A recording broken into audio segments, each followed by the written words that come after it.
I wanted to do a review of this microphone because when I did my research on it, all I could find online were reviews and videos about 360 audio capture and audio for video.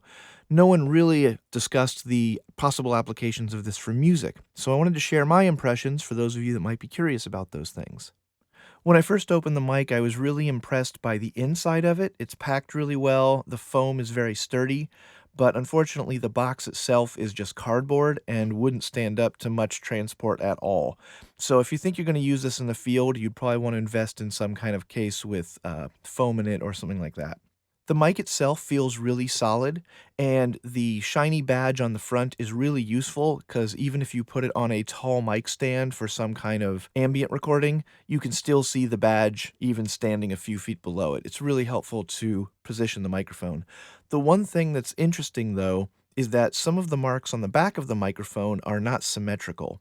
So if you stand behind the microphone, you might be tempted to use some of the markings on the back to orient the microphone, but I realized very quickly that you shouldn't do that. You need to go by the badge that's on the front to make sure that the microphone is pointing at the source you want it to point at. On the software side, you're probably already aware that the only two DAWs available for Ambisonics production right now would be Pro Tools Ultimate and Reaper. Hopefully some others follow suit soon, but for right now, those are your only two options. So I'm going to now add my Rode plugin. And you're going to notice that in the menu, you get a number of different options depending on what you want the output to be. So I'm going to choose quad to stereo, and we're going to have the plugin pop up over here, and you're going to notice that my track now only has two outputs. This is because it's now a stereo output, so I'm going to set my output to be my main interface outputs.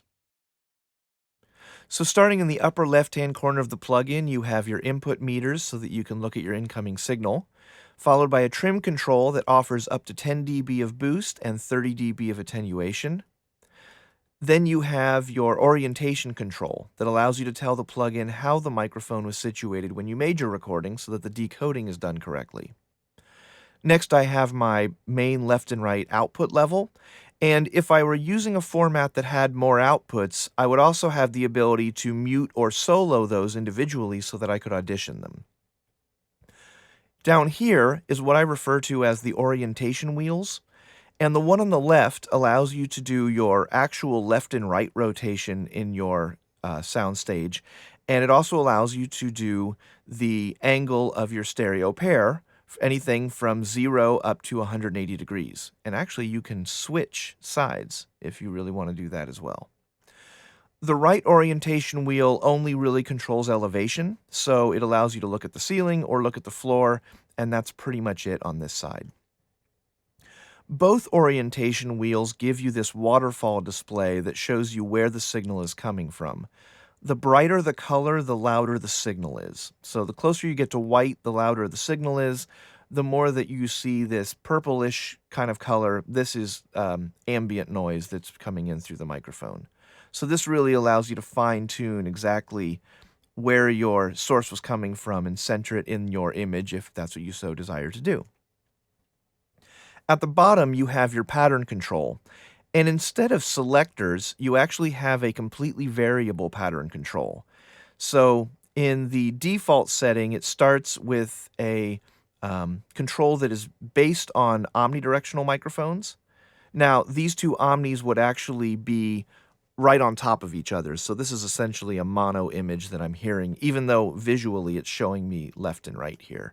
There's really not any difference as I move these around because angling two omnidirectional microphones on top of each other wouldn't change anything. But as I change my pattern through subcardioid, cardioid, hypercardioid, and then ultimately figure eight, the imaging changes dramatically, and so does the tone. So it's really interesting to be able to get a feel for what kind of sound you want, how much of the room you want, how much direct sound you want. This is a really fun thing to play with. They also give you a selector based on this pattern, which is kind of a teardrop shape or a balloon if you want to think of it that way. And this offers anything from cardioid all the way through a pretty sharp version of this. I feel like this causes some phase cancellation. But this may be a really interesting thing to experiment with. Myself, I haven't played with it a whole lot, but this could be a really interesting ability that you don't get with a set of stereo microphones. One other thing I almost forgot to mention is that in addition to accepting the input from the microphone itself, you can also use this plugin with other sources. Any B format audio you have, regardless of FUMA or Ambix, you can put any of that in there and then use all these controls with other sources as well.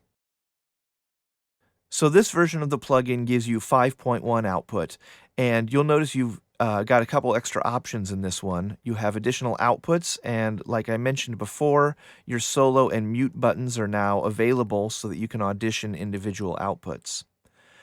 The biggest change, though, is down here in this orientation wheel where you can change the entire image, or you can take the individual stereo pairs and change the imaging there. You can still obviously change the patterns and you can change them together, but there's also an option here that you can decide whether or not they're all linked.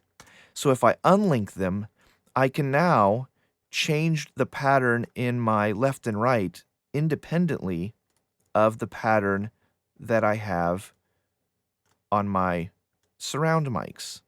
So this could be really interesting, especially with this strange new option that they've given us. So this gets to be really flexible. This is really cool as well because you can change the elevation here, but you can also change how the imaging moves up and down independently in front and behind you. I was really surprised when I played this through my 5.1 system. This is very noticeable and very useful, especially the rear angle control. You can get a lot of mileage out of this if you have the luxury of doing that. Next, I'd like to share with you some recorded examples that I did with Sarah Hudson of the Salty Caramels. As the song progresses, I'm going to make adjustments to the Rode plugin, which you can see on the screen, so you can get an idea of how these affect the sound.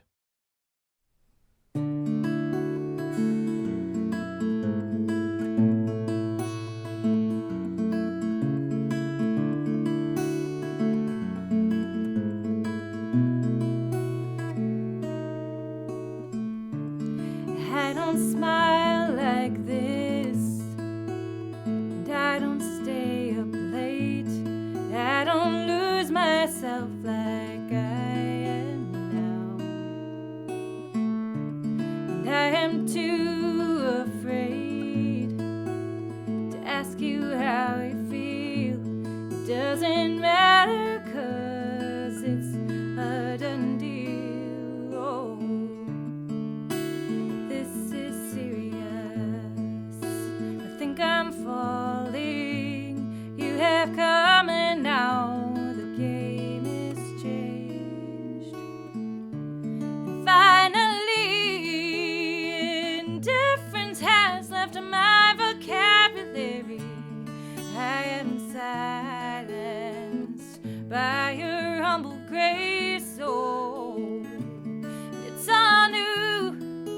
We are on a whole new playing field.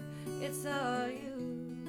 You are a game changer. You are a game changer.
don't smile like this, and I don't stay up late.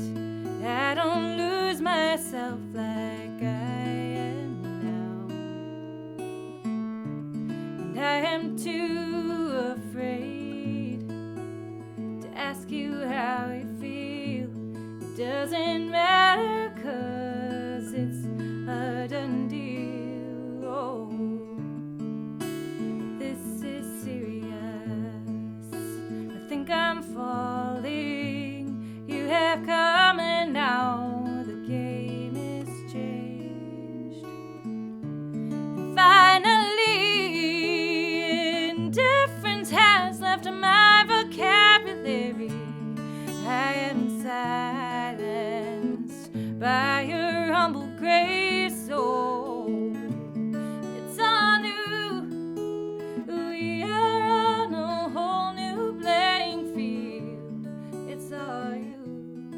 You are a game changer. You are a game changer.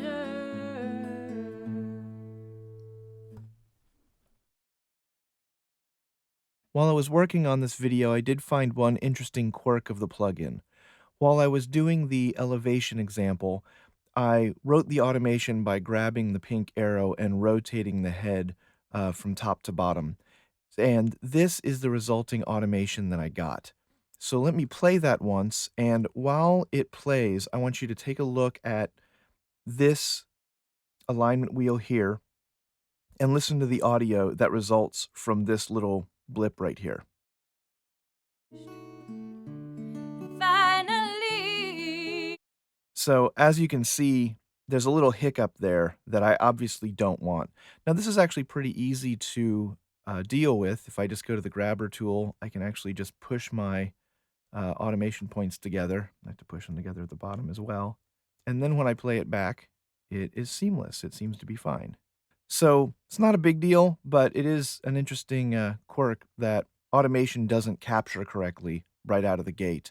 Maybe they'll fix this in a future update, but for now, it's just something to be aware of if you're automating this plugin. Next is a quick clip of Sarah rehearsing while I rotate the microphone around the room. I don't talk this much, and I don't stay up late. I don't lose myself like I am now, and I am too afraid to ask you how you feel. It doesn't matter, 'cause